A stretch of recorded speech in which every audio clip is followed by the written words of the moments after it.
Aloha, welcome to the second half of Lecture 11. Lecture 11, Part 2. We are going to finish up the nervous system today. So what you're looking at right here is called an oligodendrocyte. These are derived from neural tube tissue. They are a type of glial cell, a support cell, and they are highly specialized. They send out these extensions of their plasma membrane, and they wrap around the axons of the nerve cells in the central nervous system, and they form a coating called the myelin sheath. These are very important. The reason that they're important is because they serve three pretty basic functions. The first one is to insulate the nerve fibers from other nerve fibers nearby, kind of like the plastic coating around a wire, right? You don't want crosstalk between the wires. The second thing they do is that they tremendously speed up the rate at which the action potentials travel down the nerve. These spaces in between form nodes, and basically the impulse goes from node to node to node instead of traveling down the whole length. There's a lot of neurophysiology involved in that we're not going to go through. So suffice to say that the myelin sheath makes the nerve impulses travel tremendously faster down the axon. The third function that they serve is nutritional. These axons sometimes can be like a couple feet long, the ones that run from your brain down to the bottom of your spinal cord, right? They can be a couple feet long, and it's really hard for a teeny little nerve cell body to provide nourishment for the entire axon that's a couple feet long. So these guys also serve to nourish the axon. They provide nourishment for the axons. Myelination does not begin until later in the fetal period. It doesn't finish until the baby's about a year old. Nerve tracts are typically myelinated just before they start working. So as a rule, motor nerves are myelinated first, and after that, sensory nerves are myelinated, going to the same tissue structures.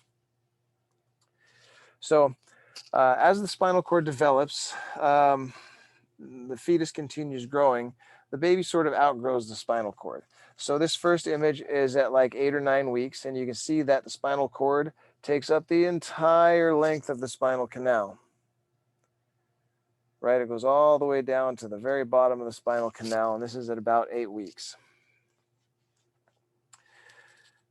At this stage of the game, all the nerve roots exit the spinal cord very near the level of the spine that they exit through, right? So this is just showing S1, but it's got, all the, L1 would be coming out right about here, L2 right about here, L3, right? So the nerve root exits the spinal cord at roughly the level of the bones that they exit between.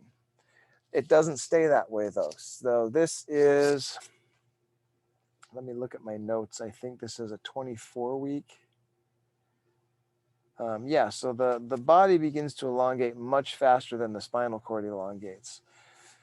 So this is about 24 weeks in picture B. And you can see that, the spinal canal has gotten a lot longer than the spinal cord. Now, this S1 nerve root has already exited through this bony, gosh, I can't remember the word. Foramen. There we go. This bony foramen, this hole in the bone. It's already exited the bone, so it's kind of stuck there. Oops. Sorry. So yeah, basically this thing has to just elongate with the spinal canal because it's already attached here and it's already going out here, so it just has to get longer with the body. So now remember also, don't forget, you've got, this is only showing S1, but there's also S2, S3, S4, S5, and then the coccygeal nerves. And at any rate, the same thing happens to all those ones. They just are forced to elongate with the space. Now, number C, image C, is a neonate. And again, they're only showing S1, but, you have most of the lumbar nerves and all 5 sacral nerves that are all just hanging down into this space, right? And then this is an adult spine. And by the time you're an adult spine, you can see the spinal cord only comes down to L1. And, the L1 nerve root is clear up here somewhere off of the page. So all of these nerve roots are all just coming clear down, dangling down. And I usually draw a picture of this on the board, but we saw a pretty good picture of it in the last lecture. They have a pretty good diagram of it. But yeah, you get all of these nerve roots dangling down through this spinal canal, and somebody decided, some PhD long ago decided that that looked like a horsetail, so that's why they call it the cauda equina. Let's see here. And this is kind of a theme throughout the nervous system. You have, when innervation happened, the end structure and the beginning structure were pretty close to each other. But then as the body developed, the end structure became very remote from the origin structure. And so you have this elongation of the nerves. And you also have nerves that go out to various different structures in the body that are very near each other in the spinal cord. It just makes things a lot more interesting for guys like me that deal a lot with the nervous system. So it's time now to talk about the peripheral nervous system. So first, let's talk about what the PNS is made of. There's two basic categories of nerves in the peripheral nervous system. There are efferent and afferent. So efferent is outgoing, E for exit, E for efferent, and then the afferent are the incoming nerves. There are also three separate systems working. So there's the somatic system, and then there's the autonomic system, which has two different divisions. The autonomic system has the sympathetic and the parasympathetic systems. There's a general rule that applies to the peripheral nervous system, and it's very handy to remember this general rule on quizzes and tests. It'll help you answer many of the different questions. So I'm going to say this a couple times so that you'll have a chance to write it down. Are you ready? Motor nerves and presynaptic autonomic efferent nerves originate from neural tube cells. Everything else originates from neural crest cells. All right, one more time. Motor nerves and presynaptic autonomic efferent nerves originate from neural tube cells. Everything else originates from neural crest cells. Now, we're not talking about the spinal cord of the brain. This is specifically referencing the peripheral nervous system. So we're going to explain this a little bit better. So what it means is all of the somatic motor nerves, which are the nerves that move your muscles, and all of the presynaptic sympathetic and parasympathetic nerves, so these are the outgoing autonomic nerves, the presynaptic part, all those guys come from neural tube cells. They originate in the neural tube. They send out their axons from the neural tube out into the body tissues. They are neural tube tissue. On the other hand, all of the sensory nerves, every kind of sensory nerve, with one exception that we'll talk about later, and both visceral, so the visceral sensory nerves and the somatic sensory nerves, all of them. And then all postsynaptic, not presynaptic, but postsynaptic sympathetic and parasympathetic nerves all come from neural crest. So there's also this like pseudo nerve tissue called chromaffin. It's the chromaffin system. We're not really going to talk about that in this class, but this also comes from neural crest tissue. If you're curious about it, you can look it up, but it's not relevant to the class. We're not going to really discuss it. Now, let's start with the formation of spinal nerves, all right? So as you can see in the picture, the cells in the basal plate down here, cells in the basal plates, which is the ventral gray horn, they start to grow these really long axons that are made of extensions of the plasma membrane, and they form little bundles called rootlets. And these little rootlets start to grow out of the spinal cord in a continuous row all along the ventrolateral surface of the spinal cord. So they kind of look like this, right? These little guys down here are the rootlets, and all these rootlets join together to form the dorsal root. You get the same thing on the ventral root, right? But this is a little bit of a different story. So for now, we're going to talk about the ventral root. We have the rootlets up here. They all join together to form the ventral root. And then the nerve root goes down into the spinal nerve and out to the body into whatever tissue they innervate, and then they follow that tissue wherever in the body it might decide to grow out to, wherever it may go. On the flip side, we have somatic sensory nerves. What happens in this case is these neural crest cells up here separate off. They start to migrate down towards here, and they differentiate into nerve cells, right? These neural crest cells differentiate into nerve cell bodies, and a whole bunch of these nerve cell bodies that are going to tissues that are close together are going to all gather together in this structure called a ganglia, okay? Or a ganglion. Plural for ganglion is ganglia. I don't know why. So ganglia are clusters of nerve cell bodies. All sensory nerve bodies, except for one, are all found in sensory ganglia. Okay? So these guys are encased of a coating of Schwann cells and wrapped in a sheath continuous with the dura mater, and they sprout axons going out in both directions. So we have these little nerve cells, and they sprout out axons going this way, and that axon goes and connects, it goes through the roots into the spinal nerve, and it connects to whatever tissue it's meant to connect with, and then it follows that tissue out into the farthest reaches of the body, wherever it may happen to go. They also have a second axon that sprouts out and comes back around and hooks into the ventral horn, this sensory nuclei in the dorsal gray horn. And then here it'll synapse with another nerve that will either take it, across the spine through the gray commissure up to the brain or down to the motor nerves for various reflexes and stuff like that. But yeah, the cell bodies live out here. They sprout an axon that goes out to whatever tissue it's innervating, and they sprout a second axon that goes out and synapses in the gray matter of the spinal cord. So hopefully I made all that as clear as mud.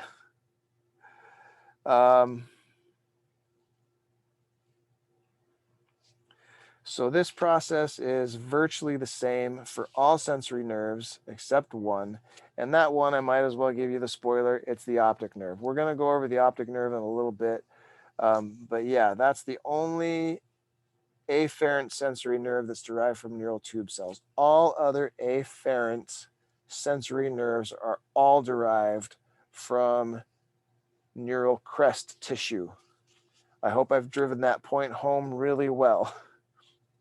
Motor nerves and presynaptic efferent autonomic nerves are neural tube tissue. All sensory nerves are all neural crest tissue, and all of the postsynaptic autonomic nerves. We'll go over that a little bit more in a minute too. We'll hopefully make that a little more clear to you what the difference is. At any rate, this is actually a really good time to talk to you about the difference between the types of myelin that are in the central nervous system and the myelin that's in the peripheral nervous system. So the myelin in the central nervous system comes from oligodendrocytes, right? These guys right here. And you'll notice that the oligodendrocytes will send out several extensions of their plasma membrane, and they'll myelinate several axons within the immediate vicinity. Whereas the Schwann cells are all dedicated to one single nerve fiber. So so in the peripheral nervous system, the myelin is provided by cells called Schwann cells. Schwann cells are derived from neural crest tissue, just like the nerves are, and they differentiate into these highly specialized cells that wrap their plasma membranes around the axons and create a thick myelin sheath around it. You get the same thing. You get the nourishment for the axon, you get the insulation from other nerves, and you get the extremely increased speed of the impulse. So anyway, biggest differences are that the oligodendrocytes come from neural tube tissue, and they will myelinate several axons in the immediate vicinity, whereas the Schwann cells come from neural crest tissue, and they will myelinate only one fiber, and those are found in the peripheral nervous system. Oligodendrocytes are found in the central nervous system. Now, I have a theory as to why these oligodendrocytes will myelinate several axons, where the Schwann cells will only myelinate one. And that's because in the central nervous system, you never find one axon by itself. You never find a single nerve fiber. All of the nerve fibers run in big bundles called tracts. That's the case in the brain, and that's the case in the spinal cord. There's always a whole bunch of nerve fibers all bundled together. So it makes sense to have one cell that will reach out several different directions. It's just more efficient. However, in the peripheral nervous system, every neuron eventually is going to split off into just one axon. Right at its terminal end, it's only going to be one axon. So these guys splinter, they start as a bundle, and then it gets to be a smaller bundle and a smaller bundle and a smaller bundle until at the end of it, it's finally just one nerve fiber. So it makes a little more sense to have, these guys dedicated to a specific fiber, because that specific fiber is going to eventually be all by itself. Can't prove it, but that's my theory. I'm sure somebody somewhere probably could prove it, but I have no desire to go earn my PhD or anything like that. Okay, so that about takes care of that. Cranial nerves. The only thing that you really need to know about cranial nerves for purposes of this class is that the efferent and afferent nerves are formed by exactly the same process as the spinal nerves, except that the axons grow into and out of the brain instead of the spinal cord. Well, and of course the sacral region of the spinal cord for some of them, right? Well, sorry, these are cranial nerves. Yeah, so with the cranial nerves, the axons grow directly into and out of the brain. It is interesting to note that this is another really good example of structures that used to be close together that are no longer close together. So here in picture A, this is a 5-week brain, right? And at 5 weeks, you can see like the beginning and the end of the the beginning and the end are close together, right? The structures that are innervated are very close to the origin point of the nerves, still at 5 weeks. But you look at the adult cranium and the adult cranial nerves, and these things have spread really far away. And you see this guy right here, this guy's cranial nerve 10, the vagus nerve. He goes down and he innervates the heart, the lungs, the stomach, the upper intestines, a whole bunch of stuff that's clear down very remote in the body from the brain. But if you look at the 5-week brain, here's cranial nerve 10 right here. Well, all those structures, the heart, lungs, guts, all that stuff, they were all just right here when that nerve was formed. But then the body elongated and got bigger, and those axons that were attached to this tissue and attached to that tissue had no choice except to just get longer and longer and longer. And so you end up with this very long cranial nerve that wraps down through the whole body. Just another classic example of structures that started close together and ended up remote. And so you get nerves that go into very strange places. But if you know how it developed, it makes perfect sense that they were there. Okay, now this brings us to the autonomic nervous system.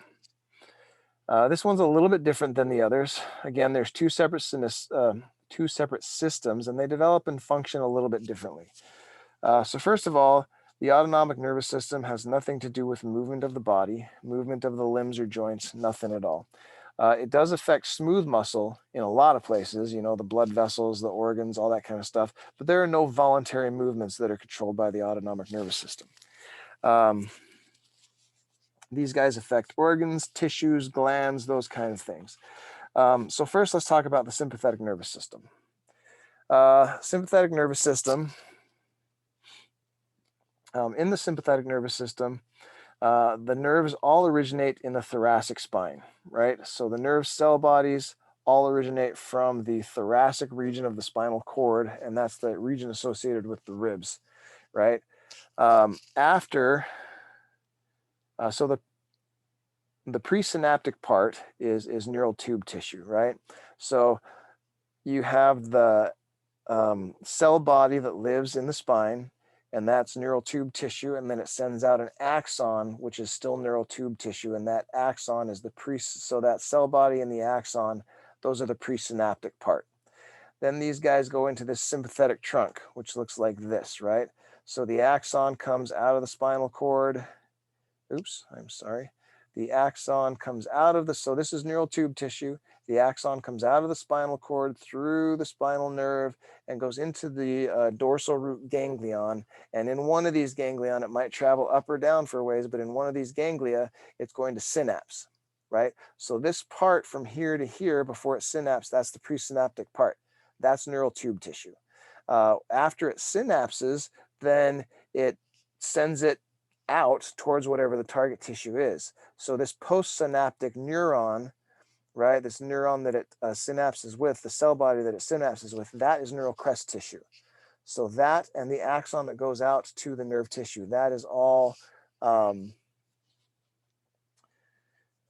neural crest tissue as opposed to neural tube tissue. So hopefully that made it make a little more sense to you. Presynaptic part comes right out of the spine, neural tube tissue. Axon comes out and synapses in the ganglia with another neuron, and that neuron is postsynaptic neuron, and that's neural crest tissue, and then that one goes out into the target tissue. Hopefully I beat that into the ground. So yeah, the same thing happens. These ganglia, these dorsal root ganglia, they run the entire length of the spine. They come all the way from the top of the neck all the way down to the bottom of the tailbone.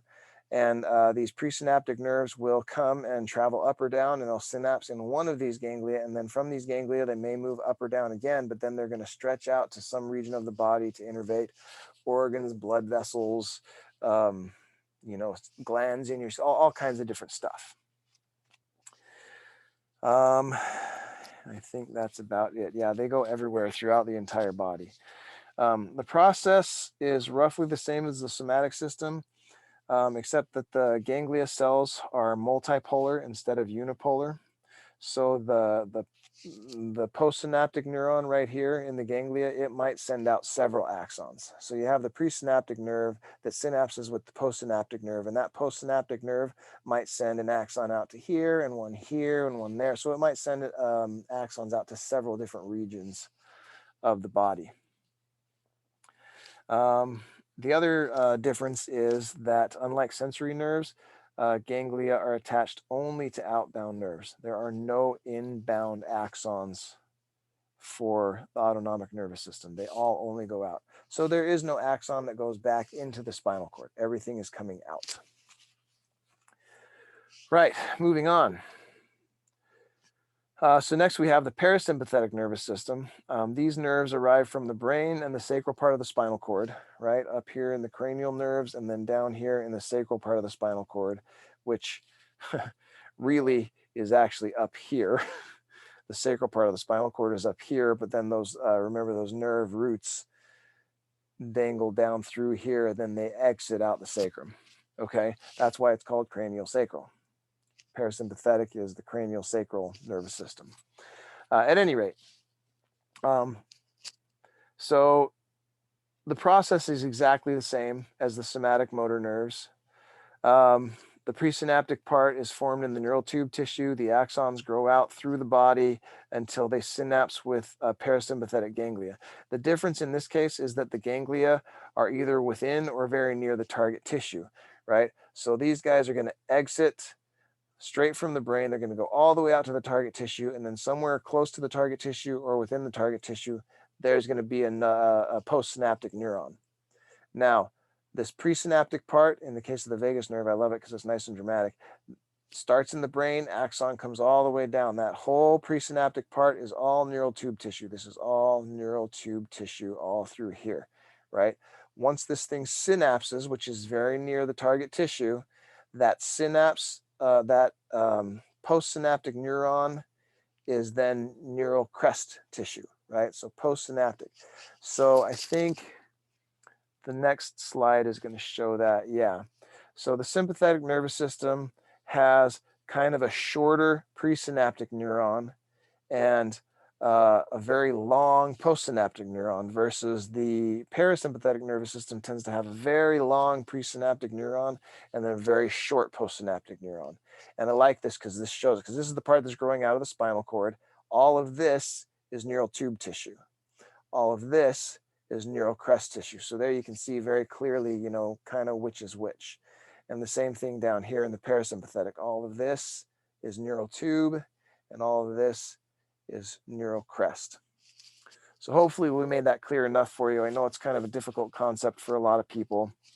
But while we're on this slide, let's go ahead and talk about myelination. So the myelination of the autonomic nervous system is still accomplished by Schwann cells, but it's a little bit different. Only the presynaptic part is myelinated. There is no myelination on the postsynaptic part. And the myelin that is on the presynaptic part is very thin myelin. It's not very thick. And that makes good sense because there's not a lot of wires close together. There's not a lot of nerve fibers that are all bunched close together. These are not particularly loud signals.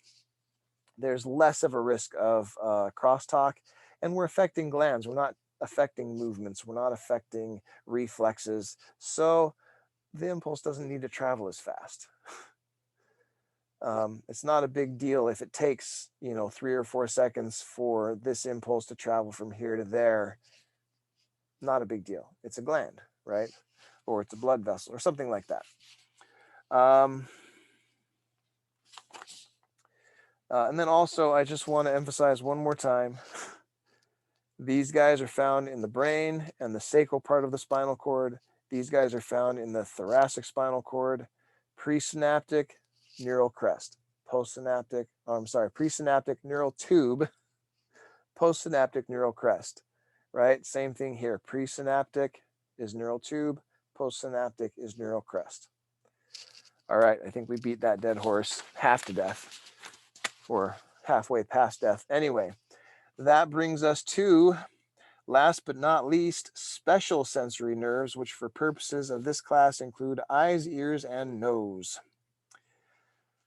Everything in the special senses happens exactly the way it happens in all the rest of the body, except that the sensory ganglia are in the skull, not in the spine, right? So the ears and the nose have sensory ganglia that exist in the skull, not in the spine. Everything else is exactly the same. How it forms is exactly the same. Their nose and the ears are all neural crest tissue. They form the ganglion. The ganglion grows an axon out to the ear and then one into the brain. Same thing with the nose. The ganglion sprouts, then the cell bodies in the ganglion sprout axons out to the nose, and then they sprout axons back into the limbic system, into the brain, okay? The one exception is the eyes. The eyes are the big exception. Remember this picture? You should, because it was on the last quiz. Number 3 is the optic placode, right? The eye placode. This guy is destined to become the retina. Retina is a sensory nerve. And the retina is also formed from neural tube tissue. This is the one exception. The only sensory nerve in the whole body that is formed from neural tube tissue rather than neural crest. And that about wraps it up. So that is finally, at long last, the end of our discussion of the formation of the nervous system in the embryo and the fetus. Congratulations, you made it through. I know that lecture was kind of a whopper, so if you have any questions, please make sure you write them down and bring them with you to the quiz review on Thursday, the Zoom meeting on Thursday. If I remember right, this quiz is one of the more difficult ones. So please come to the review. It's going to help you out so much. And bring your questions with you. I love it when you guys ask me questions. It really is my favorite part of the whole class, especially now that we're online. I just love getting on Zoom with you guys and actually getting to interact with you and actually teaching you something. So anyway, we'll plan on seeing you guys then. Until then, have a terrific day and aloha.